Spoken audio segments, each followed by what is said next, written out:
I'm not in competition with my homies, I'm whipping in competition in the rollies. I knew my opposition never knew me, they wouldn't be opposition if they know me. I made the proposition to my hitters, I told them to knock them down if you owe me. I just been sliding around, hitting, bidding, we moving, we got pounds in them 40. Man, welcome back to another episode of Between the Lens, the podcast, man. Welcome to episode 6, man. It's your boy Showtime Brill. Boy Wayne. And we got a special guest for y'all today. Comedian, actor, writer, and now running for the mayor of DC, Mr. Red Grant himself. Man, first of all, we just want, like we said, man, we just want to appreciate you for coming on here.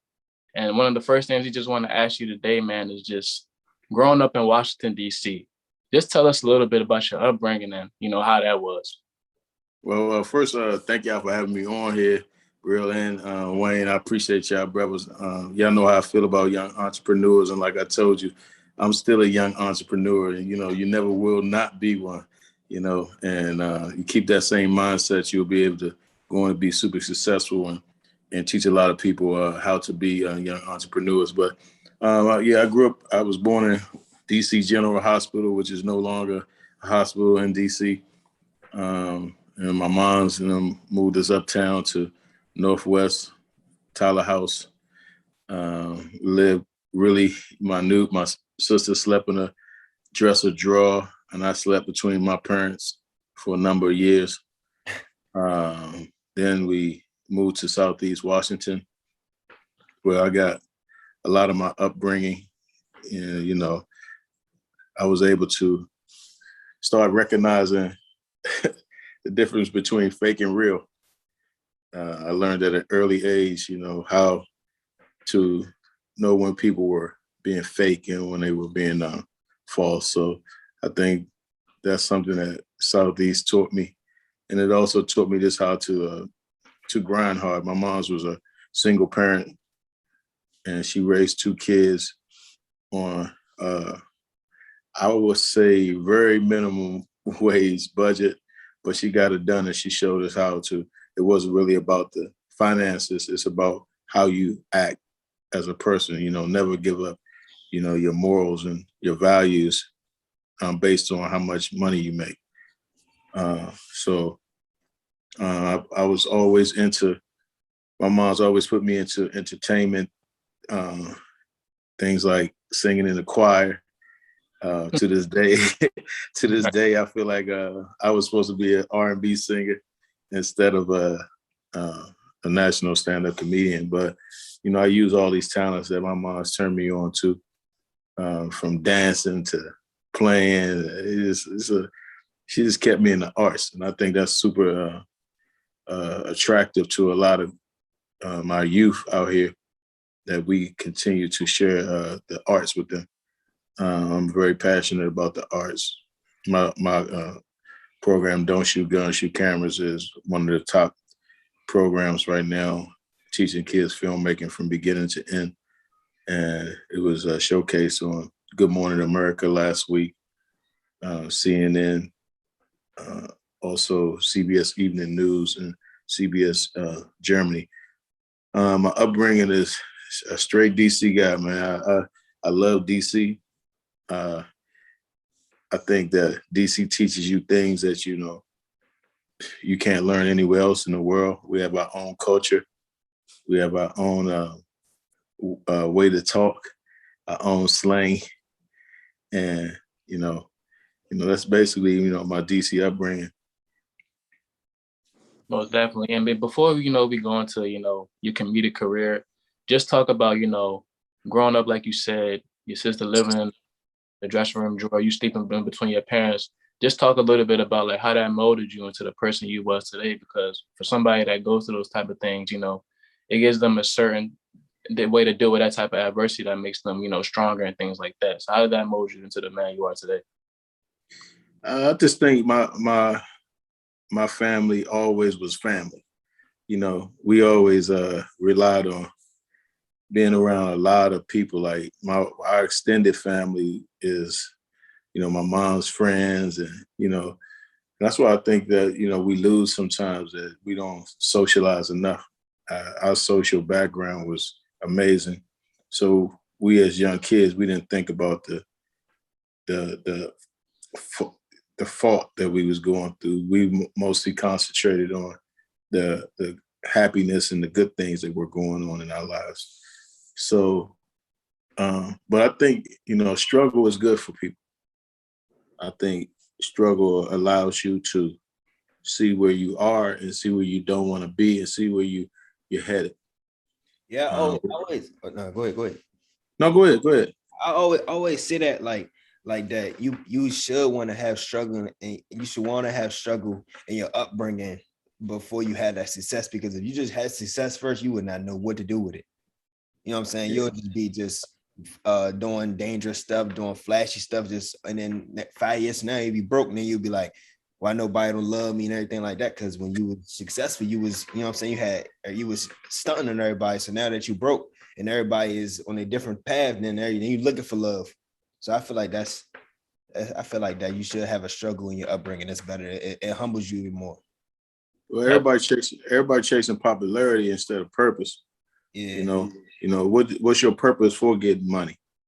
Is it to buy $400 Jordans, or is it to, just look nice? You can look nice without even spending all your money, to be honest with you.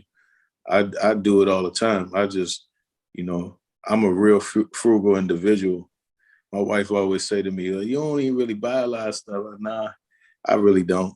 I'm trying to save, and I'm trying to invest my money into the future of my kids and the future of you guys. Right. Programs that, that should be invested in. And don't get me wrong, I've been at the point where I threw money away, and I look back at it, I was like, why you do that? You could have held on to that grand, you know what I mean? That 500 could have went somewhere else, So we gotta educate ourselves on finances. And even if it's $1, that dollar should be saved. We gotta be more aware of where that dollar should go. And especially when it comes to credit, we got to be more aware of credit, And, one thing I could say, if we take our love and put it in the right places and have love more for each other, we're going to be a better community anyway. We got to take the hate out of our hearts and push through all of the situations that are formulated in front of us that are false, and not fall into those banquets of thoughts and use them against our people. So, that's the first and foremost, So struggle, it teaches some weird things, but it also teaches you like where you don't want to be. And, once you get it, you should not want to go back there. Because you're gonna struggle your whole life. Every day is a struggle. Something in your life, every day when you wake up, it's gonna be a struggle. I don't care if it's like, you walked outside and stumped your toe. I mean, it could be basic struggles, So every day you're gonna be faced with a situation, and every day is different than the day before. It's about how you deal with the struggle. You can't complain about it. Nobody wants to hear a complainer. Nobody wants to talk to, nobody wants to hear that. Suck it up. It's people going through way worse things than what you're going through. I'm glad that you said that, man. Because sometimes when we go through struggle, I always think, me personally, I'd be like somebody in a way worse situation. So I'm just blessed and thankful to, even be in the position I'm in. The struggle is just a part of the journey to success. So I'm glad that you said that. I'm glad that you said that. Yeah, I mean, you guys are intelligent individuals, right? People are going to look up to you, and they're going to look down on you, but it's about how you feel and how you carry yourself on a daily basis. My father used to always, he used to be like, Buck, don't get involved with, with your emotions. Don't let your emotions control you, right? And a lot of times our emotions control us. Something happens in our life, and then we like, all stressed out and or you're going at an individual in a negative manner. It's a way that you got to control. We got to learn how to breathe. We got to learn how to meditate. There's a lot of things that's in our community we ain't learned about that we just need to start learning about and just teaching each other.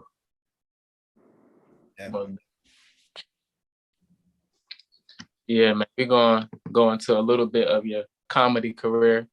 I'll let my man Wayne take over with that. All right, I'm gonna plug my phone up. I'm so sorry, guys. Are you fine? I don't want to lose y'all right in the middle of a great conversation and stuff. Nah, man. We all about just bobbing on here, man. You know what I mean? Our show is really just really raw and uncut, and you know what I'm saying, we want to show people the real. We don't want to just be like some like that, like you watch something on TV like it's like so scripted, and you know what I'm saying. Yeah, it's like, hey guy, yeah. So this is not. No. It won't really be. You know what I'm saying? It's a real conversation. You know what I'm saying? Facts. So when you was in comedy, you know what I'm saying, when did you first realize you had possession of comedy? Like, oh man, when I first realized that I had like the ability to make people laugh. Yeah, like when did you know that? Like, when did you know that? Like, you know what I'm saying, when you got on stage? Because I know in 1996 you was at the Apollo Theater, but I'm saying like, when did you realize, you know, like this is that, like, you know what I'm saying, this that break, like this is what I'm gonna do with my life. All right, so I mean, what year was y'all born? I was born 96. I'm 99. All right, so 99, 96. So in 1994, I did Def Comedy Jam. So, but before then, I had some friends. I used to be in like parties or whatever, like house parties or wherever me and my frat, you know, I'm a member of Kappa Alpha Psi fraternity. So my frat brothers used to be always like, you know, Reg, you funny as heck, man. You should go on TV. You should do that Def Comedy Jam. And this is right after I got out of school. And I was like, man, I ain't trying to make nobody laugh, whatever.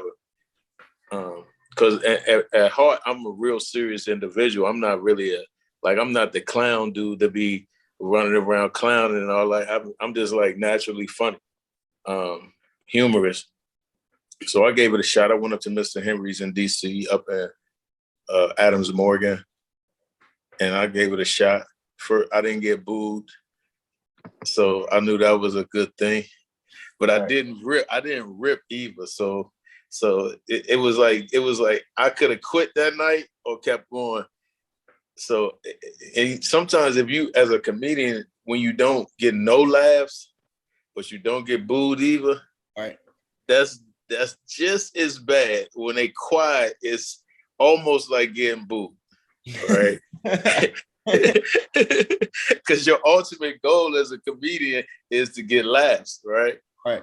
And, you know, I found out early that, you know, that silent moment, them silent moments. And like to this day, and I was with Dave Chappelle last night, he's really good at, and if you look at his stand-up, he's really good at living in those silent moments. Like you'll be like, all right, is he gonna tell a joke here, or how he gonna play this? So those silent moments are moments as a real like vet that if you live in those moments, you can find a lot of great things out about yourself, right? So I say, you know, after that night, I started taking it a lot more serious. And then one of my friends was like, he saw me that night. He was like, man, why was you talking about, you know, Wonder Woman and her braces and all of that? Man, you should have been talking about that stuff you talk about when you with us. That stuff, that's the funny stuff. I'm like, oh, okay. Let's talk about what I'm living. Right. So when I started talking about what I was living, then I started understanding that, you know, this is where what's my funny, you know, what's making me make them laugh off stage is what I need to do to make people laugh on stage with a little bit of, you know, a little bit of flex on it. So I started doing that. And 6 months later, I did Def Comedy Jam. And I did Apollo too. I did Apollo in 90. That same weekend I did Def Comedy Jam. I did Apollo that Saturday, and I did Def Jam that Sunday. I was 19 years old, and I was, you know, it was just a moment in my life that I was like, okay, I feel like I'm on my way. Yeah, I feel. Who was that? Who was the person, like, when you was in your comedy world, like, you know what I'm saying, see the Def Comedy Jam, and you was with legendary comedians, like, who was that person that made you start shit like, damn, like, oh, that's Eddie Murphy right there, you know what I'm saying? That's like, you know what I'm saying? Yeah, people like Eddie Murphy. You'll see Eddie Murphy. Eddie Murphy. I'm gonna tell you who shocked me like the first time though. In 1994, after I did, I was in New York, and Tupac was walking through the Manhattan Center. And this how long ago it was. It's the Fugees, Black Eyed Peas, all of them had just started. They was young. They was all youngins. And Tupac was walking through the Manhattan Center. I mean, he was 6. I don't know. It felt like he was 60 deep, right? And that's when people used to roll really deep. And I can remember him stopping where he was in his mid walk. I'm nervous as heck because I'm in the corner. I'm like, I don't want to get run over by these 60 deep. It was me and my partner. And he stopped what he was doing and came over to me. It was like, yo, man, you funny as hell. You know what I'm saying? I love your work, man. Your work you did on Def Jam. Woo, woo. And I was like, dang. Tupac just stopped and hollered at me. Yeah, I know you probably want to give him a hug. Like, man, Tupac, come here. I just gave him a good handshake. I gave, but this is a time you couldn't be too, like, you couldn't be too much. But you really want to give him a hug, like, man, Tupac. Man, you know what I'm saying? But hey, I wanted to be the 61st person in the crew. But I couldn't, I couldn't floss out on him like that. I was like, nah. So, that happened a lot of times, man. Like I seen Puffy one day at his restaurant. He did me like that a while, like when he first opened his restaurant in New York. And I was saying to myself, damn. So over these years, man, I like the people that I saw early in my life, like we still like know each other, from Snoop and Diddy, and these are pioneers to me. And when people be like, Reg, you're a pioneer, I'll be like, yeah, I guess I am, because it takes a lot to have longevity in anything and still stay relevant and still be able to even communicate with young brothers like yourself that, we can still relate on a certain level, at any time. And, I always encourage y'all, to continue to motivate me, and I'm going to continue to motivate y'all, because the problem is a disconnect sometimes between the youth and the OGs, you feel me? And it can't be a disconnect, because if it's that disconnect, that's when we start to fail. Why can't y'all call me on the phone and be like, Red, man, this is what I'm going through. Ooh, you know what I mean? How can I handle this situation? An OG's supposed to tell you the real. A youngin' gonna tell you like, man, you don't need to hear that in an emotional time. You need to hear like some real spit. So, but those are some of the situations that I be like, damn. Yeah. And even when I be sitting with dogs sometimes, with Cat and all them, I be like, damn, these the goats. I got like with Dave last night, I'm looking at Dave like, I'm like, this the goat. And he telling me about stories about me that he looking online about me. And I'm like, you got time to even look at me? You feel me? But that's my brother in real life. So it's like, just like I pay attention to him, he pay attention to me. He called me Mr. Mayor when he saw me last night. He was like, what's up, Mr. Mayor? And I was like, oh, damn. So you following the movement heavy. You feel me? So, yeah. That's good that you got Dave Chappelle on your side, and y'all both, both from DC. So that's, that's a real brotherhood, right? That's not, he not looking at as no comedian friend or no Hollywood friend. Y'all are really brothers, Y'all really got the same, probably almost close to the same struggle story. So, So that's actually good that y'all, got a good bond friendship. Well, his struggle story, he gave up $50 million and went to Africa. Yeah. And came back, and they really blackballed my brother. They really did that, like in real life. And he overcame that situation, and now look where he's at.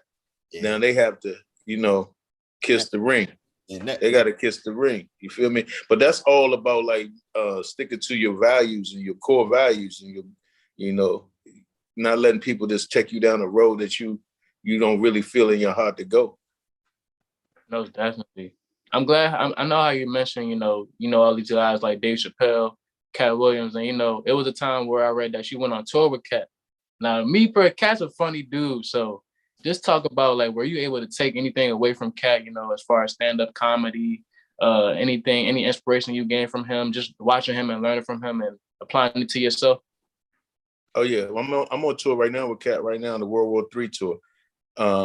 And I've been on tour with Cat for 15 years. I've learned so much, not only about stand-up comedy, but just how to be a better person, like, and more intelligent person. I think when Cat's in the room, he's always, to me, the smartest guy in the room. And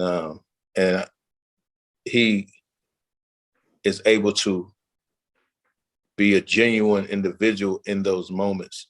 Like he gives of himself way more than people can ever think about, giving. So, he's always the smartest person in the room. He's always, makes you think about what you should do and what you are doing. And, you need people like that around you, I think. As far as like comedy wise, you need people that's, his comedy is always different from everybody's comedy. When you see his set, it's going to be different. He's going to talk about things that other people are not going to talk about. So he opens you up to be able to be, okay, what's your truth?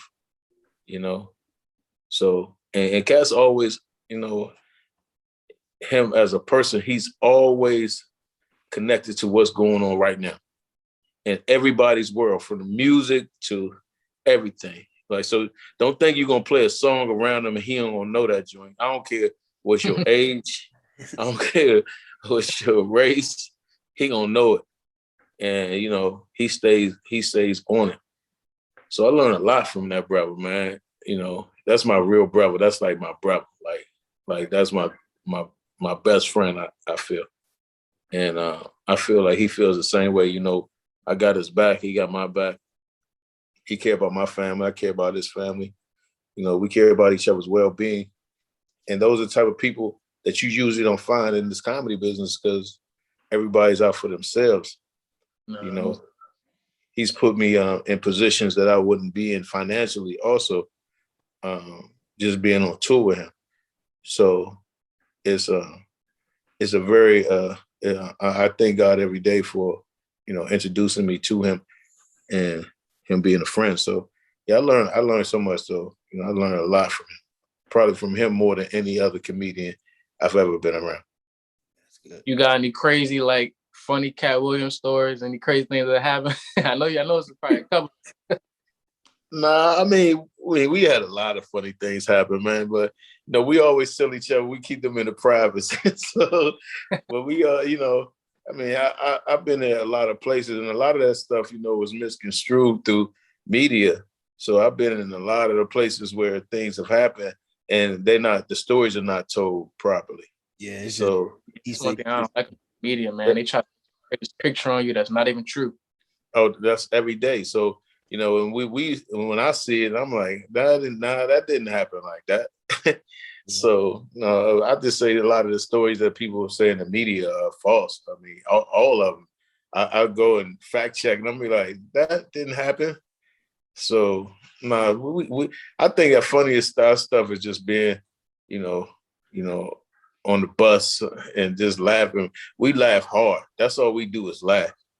Right. Like, as soon as I see him, like I'm gonna see him this weekend in Charlotte, and I'm gonna see him at the Barclays this week. And it's just like, as soon as we see each other, we just all start busting out laughing and just laughing, because that's a true friendship right there. When you can look at your brother and start laughing. Yeah, like, as soon as you come in the room, man. The room is just like, man, what's on your mind today? Like, you know what I'm saying? So that's how y'all got, that's a real brother. That's a real brother right there. Like, I can see my brother, as soon as we see each other, we just bust out laughing, because we just, you know what I'm saying? We got that bond and that connection that, you know what I'm saying? Nobody can break it. So nobody can break this one.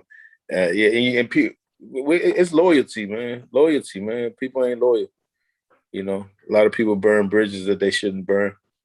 And, they allow like other people's opinion to change their relationships with people. And, you know, I always tell my father would be telling me, like, don't burn no bridges. And, you know, and that's a true story.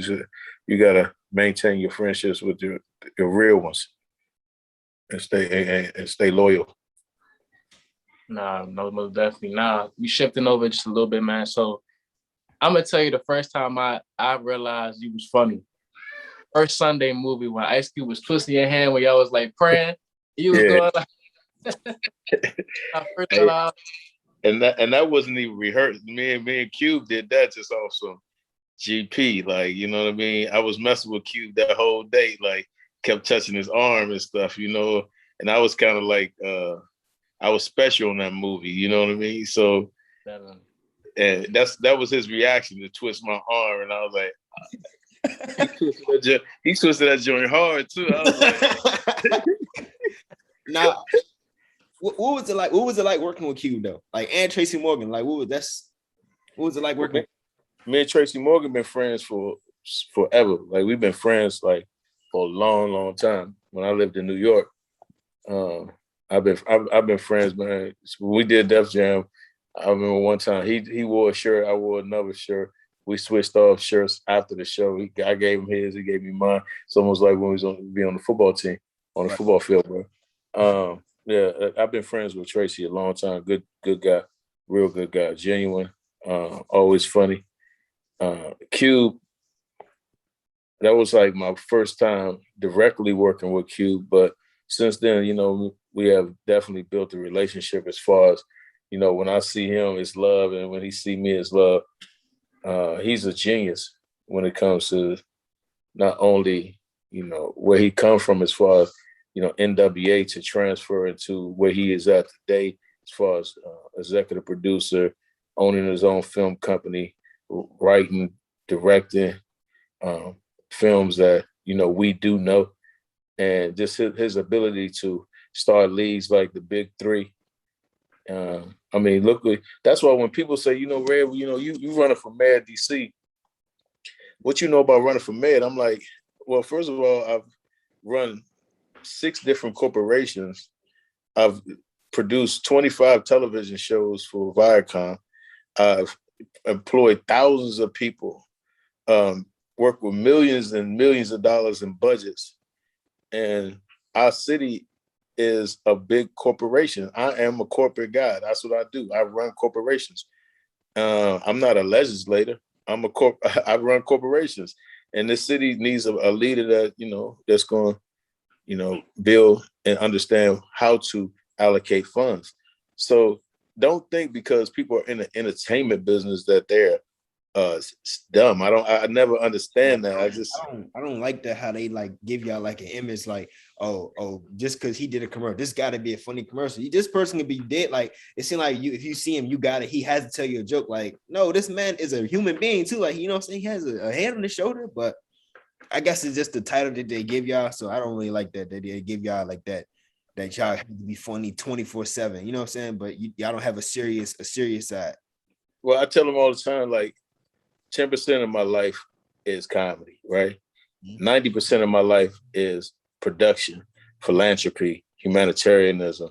You know, I'd rather you focus on the 90% of my life than the 10%. The 10% is something I've been doing for so long that I can do it with my eyes closed. The other 90%, I actually have to work on these things.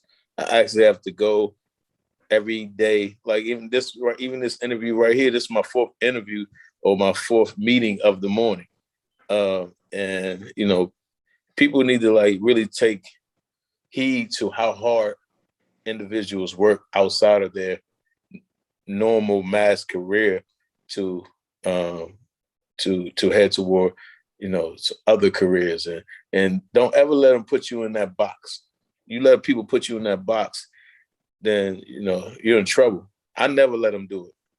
I tell them straight up what I do, and, you know, and respect that. I want them to respect the stuff that I've done other than comedy, because those are important things. You know, they showcased I Don't Shoot Guns, Shoot Cameras last week on Good Morning America. Come on.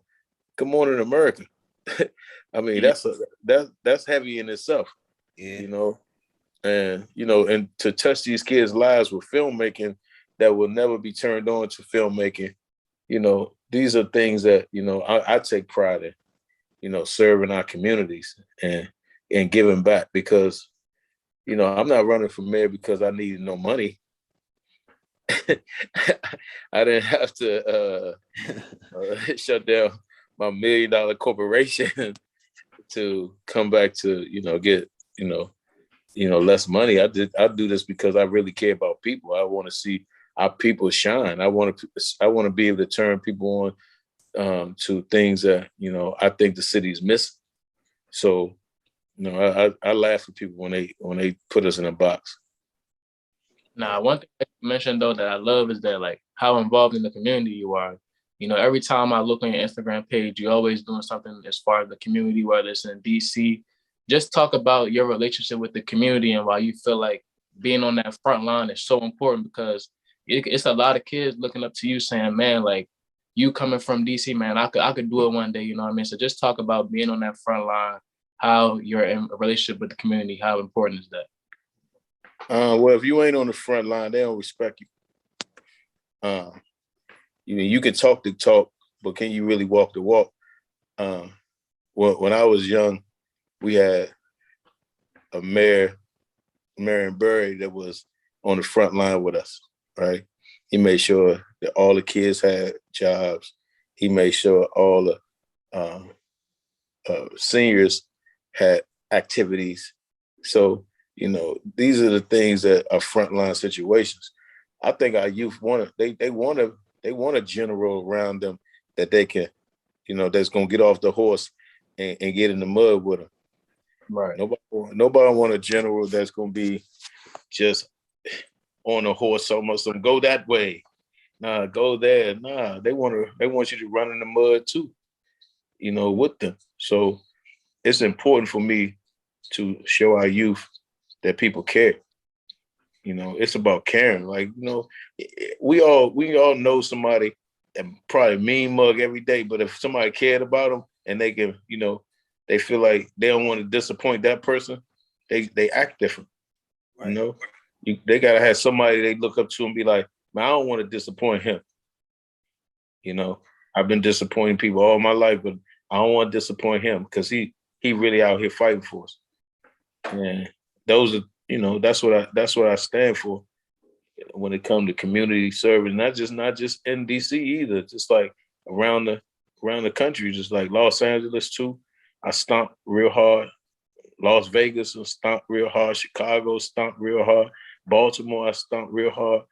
Detroit, stomped real hard. I feel like every city I've been going to, in Miami, all of that, I stomped real hard for the community, like all communities. I think that, even this race in DC, it's not a local race for being mayor. It's a national race for being mayor, because it's so many cities that are doing, that are examples of what's going on around our country. And we got to change the narrative of what's going on.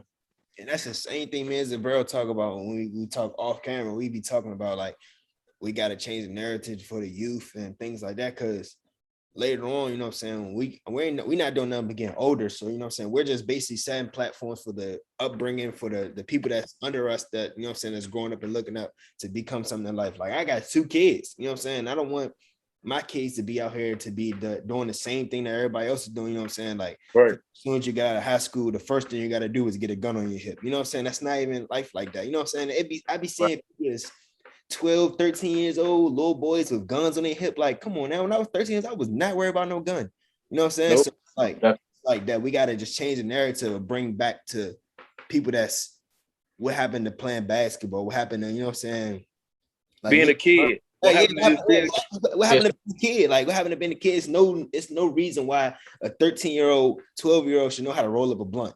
It's not. That's not okay. Like, that's not okay. They should not be out here drinking lean and all that stuff like that because they see what the internet is influencing. That's not okay. So we need to change the narrative that happened to being back a kid, going to the playground. You shouldn't make a playground on your block. Like, yeah, this is my block right here. Nah, that's not okay. So we glorify the wrong things, right? We You glorify know, and you know, the music sometimes is a big part of it, you know, and I know a lot of times, you know, people are speaking on what they see in their communities, but you know, we got that's not the only thing that's in our community. You know, it's a lot of positive things going on in our community, and you know, I don't blame the music. I just blame like the people that's, you know, have lost control of even communicating with the youngest. So, you know, when I was like growing up, they used to always like, I couldn't smoke a blunt in front of nobody. They wouldn't even allow me to even be around the weed at all, or around none of the drugs.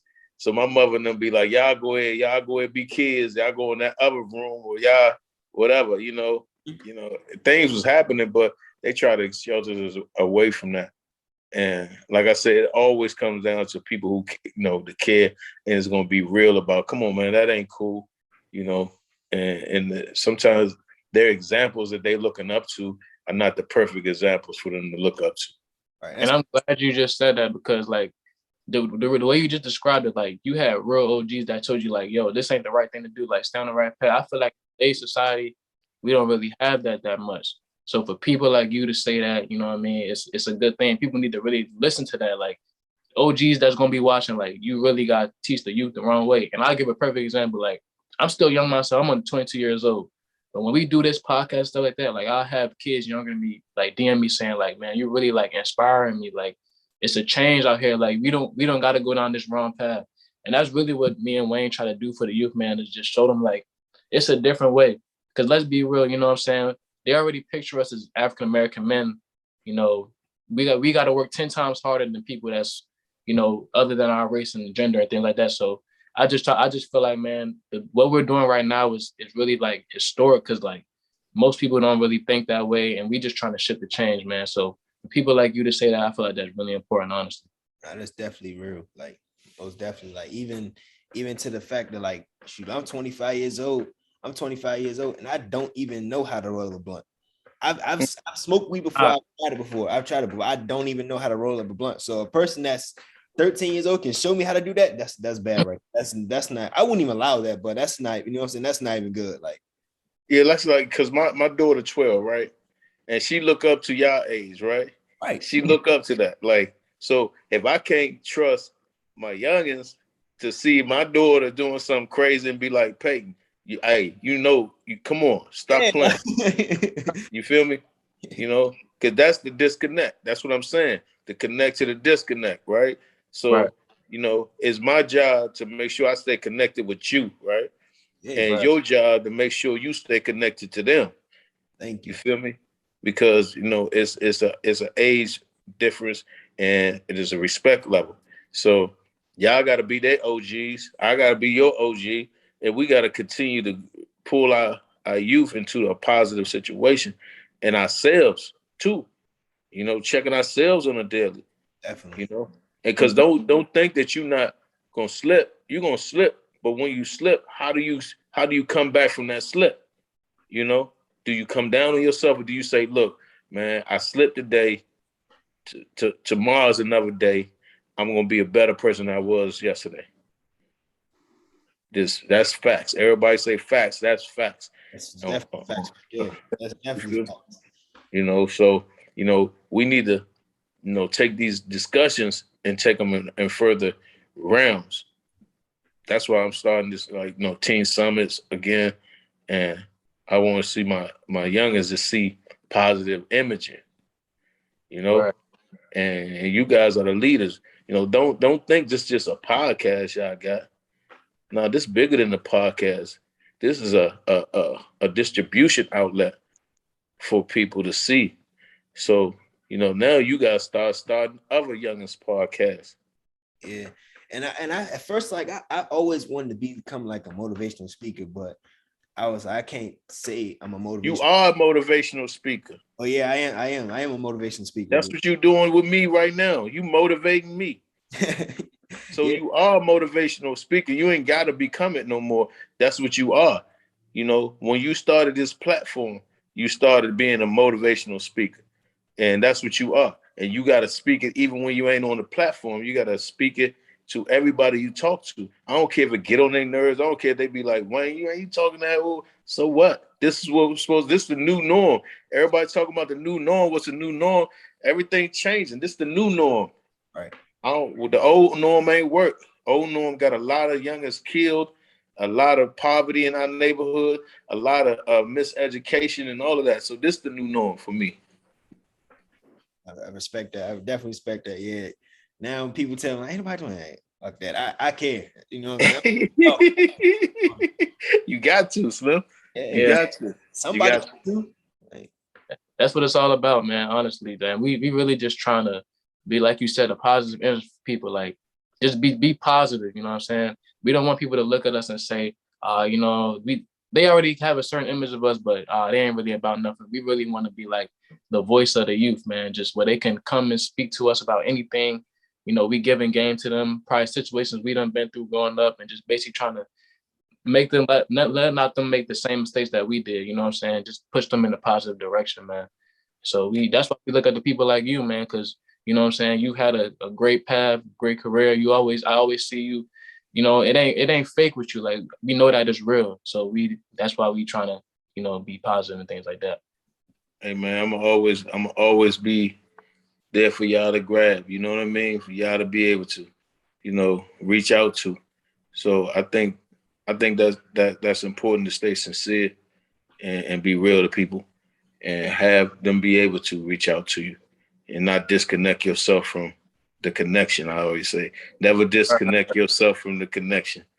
You know, right? You know. So, how did writing for Snoop Dogg After Dark come about? Like, how did y'all come about that? Yeah, because we read about that. That's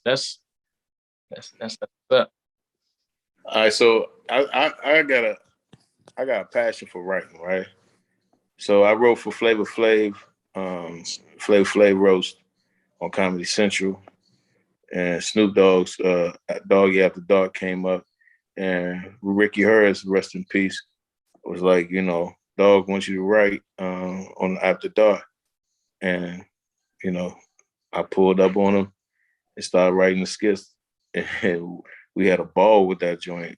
It's probably one of the funny, if you look back at it, if you can find it, some of the funniest sketches and skits, like, you know, it was a great show. I always pull up on, if Dog need anything, like, Dog's one of the people that if he call you, I'm gonna be like, all right, you know. I pretty much talk to him on a daily basis. You know, we have we also have a gaming situation called GGL, and you know, Dog, you know, started that with a lot of his friends that are gamers, and we punish people in Madden. Well, I'll just let you know, I'm the best Madden player you ever meet. Hey Wayne, I will punish you, bro. Man, Hey, you little bro and everything, and I know I'm running for mayor and everything, and I know that you feel like you're gonna punish me. And I know you think I'm the OG and my fingers don't even work fast and all. I know you think all of that. I'm a punish.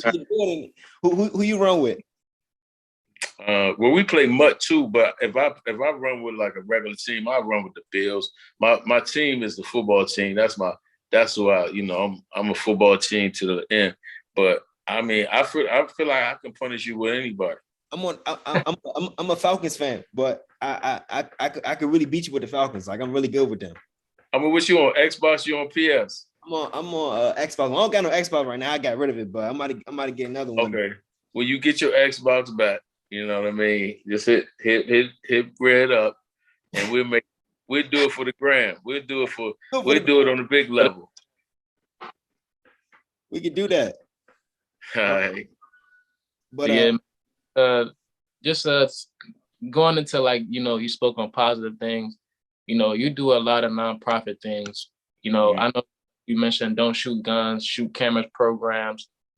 Pretty much how that stuff come about. I know you have the DSCSG, the football team, Community Spirit, all these humanitarian and, you know, nonprofit organizations. Like, how did that come about? Well, the Don't Shoot Guns, Shoot Cameras, I've been thinking about doing that since like 99, 2000. And 2 summers ago, I connected with one of my mentees, Yasmin Selena, and I talked to her. It was right when the pandemic had hit, and we started doing the Hustlers Hangout, where a lot of my celebrity friends would come in and talk to the youth every Wednesday. So we started with that, and then I was like, man, that relationship banged off. So I was like, yeah, so let's see if we can pull off the Don't Shoot Guns, Shoot Cameras. And, we implemented it in DC during the pandemic too. So we did the virtual part was the writing part. So we wrote, the kids wrote the script through virtual. Then we took that and we went on set and we shot the script and got a lot of great people involved, like Anwan Big G Glover from The Wire, Matt Barnes, Cat Williams sponsored last summer's camp, Snoop, Baron Davis, people from Issa Rae's team, part of it. And we just gave kids an opportunity to see a different light. And it came off good. This summer we did DC and Los Angeles, and we're working our way through different cities and implementing them into schools now. So I just think it's a program that's, that anybody can get involved with, no matter, if you ever touched the camera before or not touched the camera before. It just sparks your interest really heavy. I know the Virgin Islands, the U.S. Virgin Islands just called us to be involved with their St. Croix and St. Thomas. So it's just moving on his own, man. I always give God the credit.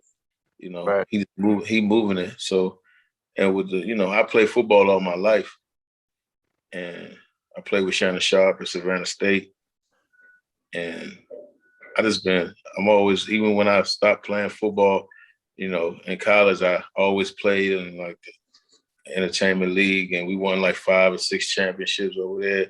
And I always coached the whole time. Like I always worked for the recreation centers in DC, ran the centers and coached kids. Even when I was like 19 years old, I was coaching kids. And a lot of my kids, they grow up now and they be like, hey, Coach Grant. I see him out and I be like, yeah. So I always have that extension of myself to coach. I like coaching.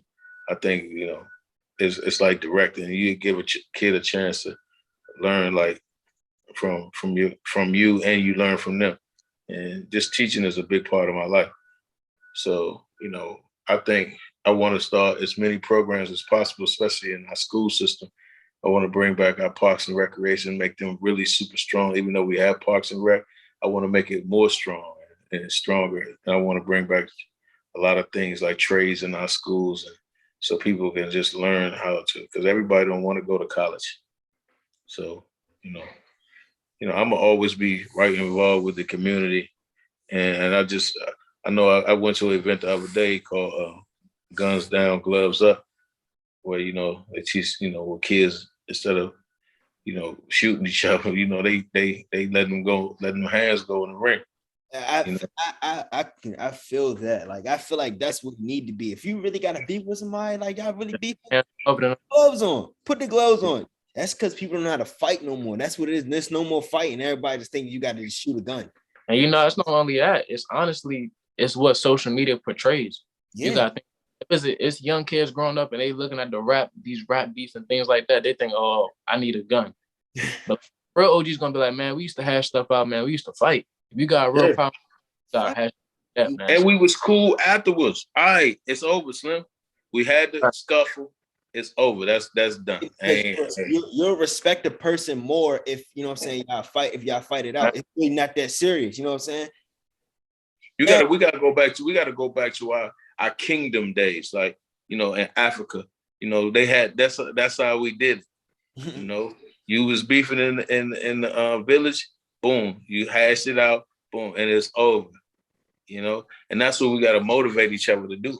I ain't saying I'm not pushing people fighting, but I am pushing people fighting way before. I want us to live to see another day, to fight another day. Yes, indeed. Right. You know, our lives are precious, bro. This is precious. Like who we are is precious. And another man's life is precious. And if you can't feel your life how precious it is, and then look at another man and say his life precious too, then you ain't living like your mentality ain't there. You don't live for real, for real. You just waiting to go. You know what I'm saying? You waiting to get locked up or waiting to be dead. So you might as well just go ahead and do it yourself. You know what I'm saying? But I'm not promoting that, but you know what I'm saying? That's just really what it is. I mean, we just got, like I said, we got to change the narrative and the culture of our communities, and you know what I'm saying, and really grow up. Yeah. And then speaking, like you mentioned, community, like you being a DC native, what do you feel like the residents in DC need, and like what hurdles or situations to where you feel like what do they need in order to continue to have a strong impact to make change? Well, you know, I always tell people we need love, care, and respect first, right? I think it starts there, and we need a lot of programs for our youth so they can see a different way. Our seniors gotta be loved, and we can't forget about our seniors. Those are the real OGs. You feel me? You know, we talking about OGs. They triple OGs. You know, I think our communities need jobs. We got to create jobs. You know, and I'm not talking about from a young age too. Like, you know, 13 and 14-year-olds should be working, should have jobs. Like, you know, they should, you know, have at least a place if they want to go work, they should be able to. You know, when you create jobs and you create morale, I think a leader should be able to create morale, you know, in the city. Like, it has to be done from the top. I also think that, you know, we got a homeless problem. We got one of the biggest homeless problems in America right now, probably the fourth largest homeless problem in America, and we're the nation's capital. Right. Yeah. I mean, people are looking at us, and you can't even go to Union Station without seeing 30, 40 tents on the lawn of Union Station. You know, that's not, and a lot of those individuals are veterans. Like they really went to war for us, and you know, we be forgetting about our vets.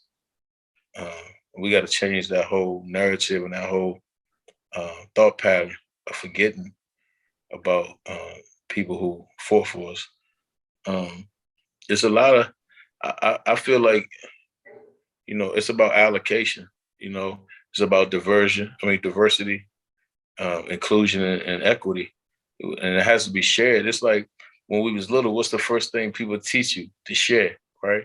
You know, share, make sure you share, right? But sometimes that gets misconstrued in politics. People forget how to share. And I tell them all the time, that's why I'm glad I'm not a politician. I'm a humanitarian first that's going into politics. But my humanitarian spirit going to stay right where it's at. And the people are they first and foremost in real life. So, you know, you got to listen. People got to listen to the people who are living these lives every day and make policies off of that. So, you know, I feel like I bring a lot to the table. I know I'm the best person for the job. And, you know, I don't care who they line up in front of us. We're going to blow them out in 2022 and get our seat. Right. And I'm glad you said, like, you're a humanitarian, because like we talked about previously, people might look at you as, you know, Red Grant, the comedian, but like, when did you first really realize, you know, I'm into like politics and I really feel like I can make a change for just DC in general? I think I really started thinking about it like 3 years ago, right? And God gave me this clear vision of how to get it done. Because I never, you know, aspired to be a politician.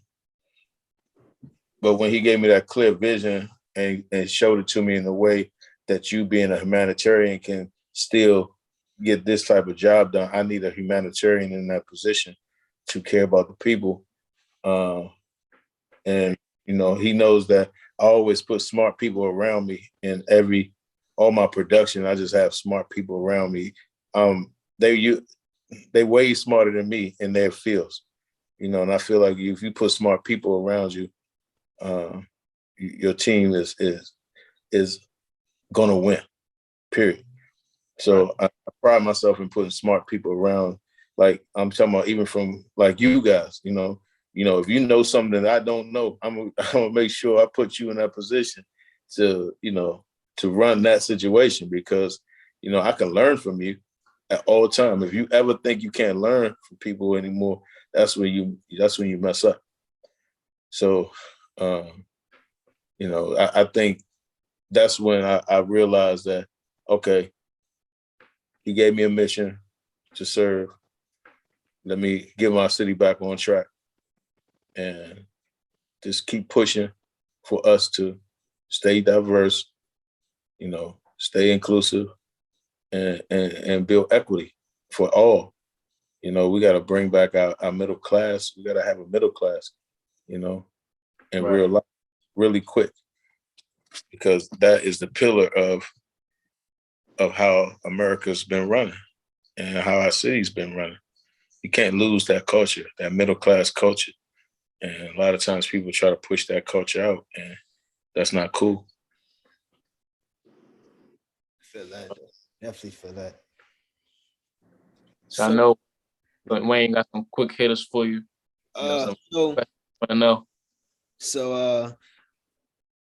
What's your top 5 comedians right now?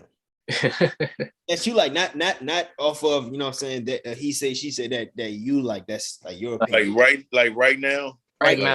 Not old school. Okay. Oh, whoa. You could do old school and then you do new school. You could do, you know what I'm saying? All right, so I'm gonna go new school first. All right, new school. Top 5 comedians.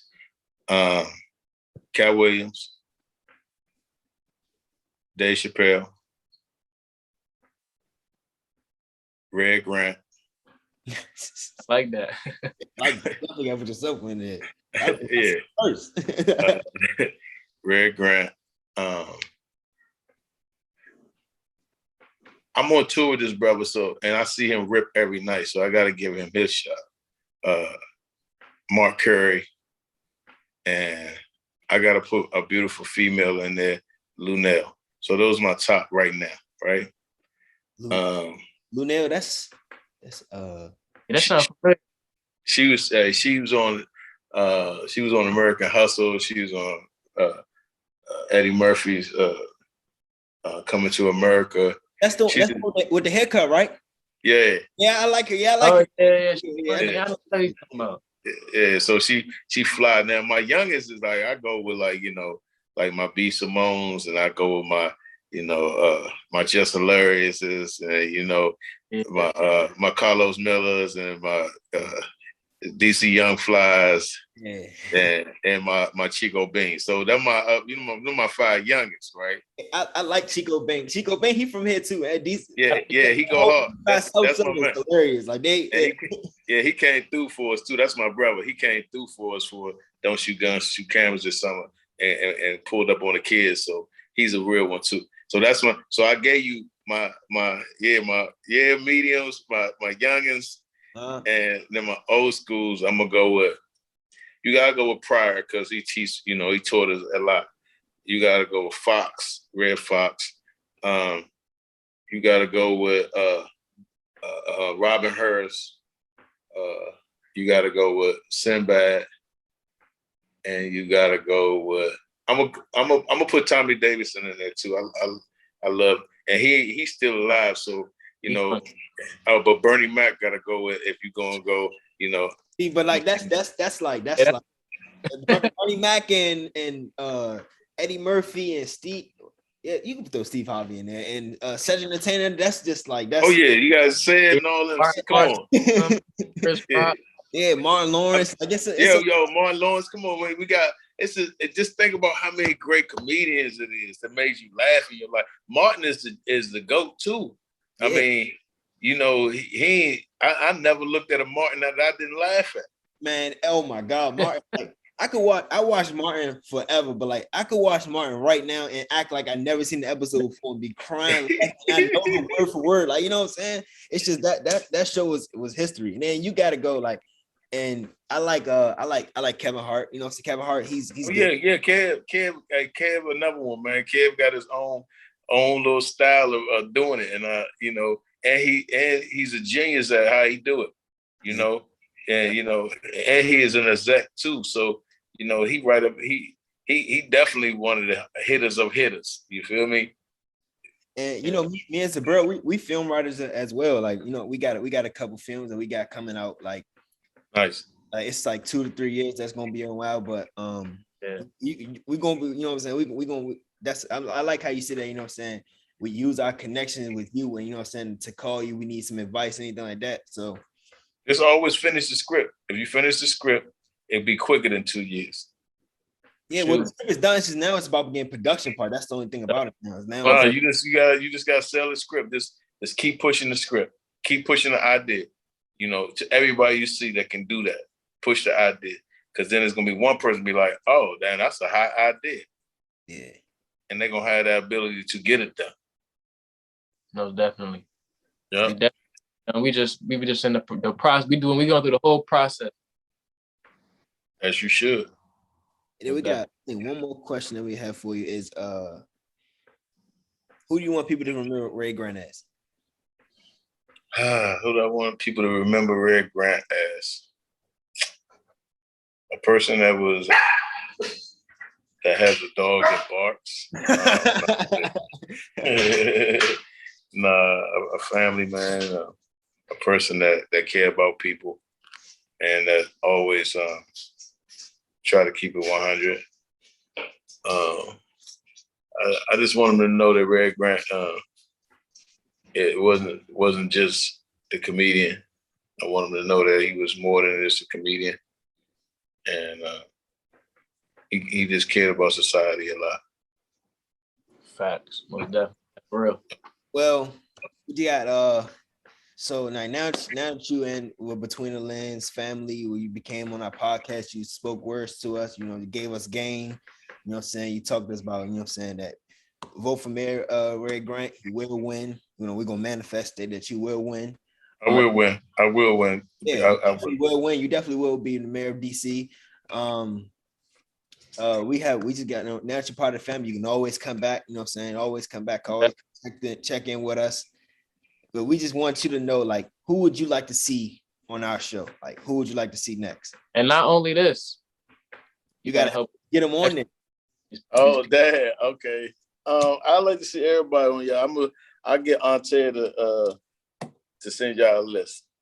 I'll send y'all a list, and I'll tell them that they should make sure that they pull up on y'all's show and do it. So just remember that I got y'all, the people that I got y'all. Yeah, of course, man. Of course.